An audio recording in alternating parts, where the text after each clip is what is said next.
This program is a collaboration and a partnership between Texas Tech University, Covenant Health, and then our wonderful community partners, Lubbock Independent School District. Students who are sent to an alternative education placement because of discipline problems at their school, as they transition back from that campus to their home school, they sometimes have a little bit of difficulty making that transition. We provide an advocate who meets with that student on the alternative education campus and then follows them back to their home campus and kind of is their voice until they are able to advocate for themselves and for their needs. Our advocates meet individually with students, and then we're also able to do groups. And so we're able to provide a great service for the school district and a great service for our community. So we recruit advocates from the community, meaning conversations with colleagues, at board meetings. We even reach out to programs here at Texas Tech that seek internship and volunteer opportunities.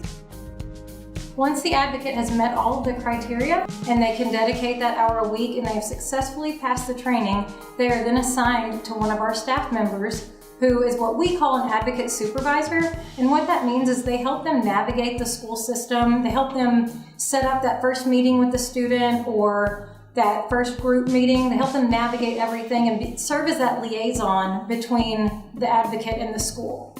It is also with this advocate supervisor that they see them through the process and help the advocate assess any challenges or struggles along with celebrating those successes that they see with those students. Covenant is a community partner with the Advocacy program, and so we help support them in several ways. One is helping with funding of the actual program. It's my second year to volunteer as an advocate, so I've had 2 full years of doing that and getting to work with the kids, and I've been in 2 different middle schools. The kids that I've worked with have been just fantastic, and sometimes there's hard things and sad things. So I think that's what the program can do is help kids. We're their advocate, but our goal is to help them be able to advocate for themselves. The CAPS program, I think, has a lot to offer and more than just the little bit they've been doing with. I think they have a lot more things to offer with their kids as far as relationships as well. Because one of the things that our students have trouble with is relating with other people. I mean, they have trust issues, and for Amy and Lynn to come into our campus and help establish that with our kids is very beneficial. I mean, the rapport they have with the students is very beneficial because students can then take that back with them to their home campuses or anywhere in life after that and say, hey, I learned this from them. This is what I picked up on as a JJ, but not because of JJ, but because of the CAPS program. In an age when there's so much mobility and that the only way often that people in the school systems track kids is through computers, the fact that there's a human being, an advocate who follows these children is absolutely amazing. We work with a lot of students that need extra support and extra help, but sometimes it's hard to find that support either at home or at school because there's not a lot of trust. So the CAPS mentors and advocates that have come in have really become that person for our students. They filled that role. The CAPS program has been just a benefit to all of us at every level.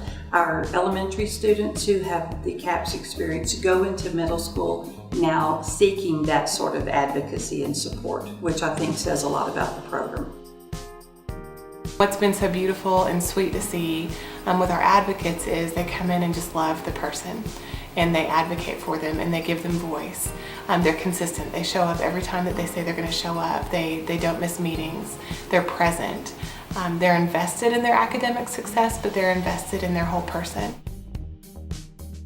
The university commitment to community engagement and outreach is so much a part of what CAPS does because we're directly interacting with the population of students who are vulnerable, and we have something to contribute to them, but not just to them, to their families, to their schools, to their classmates.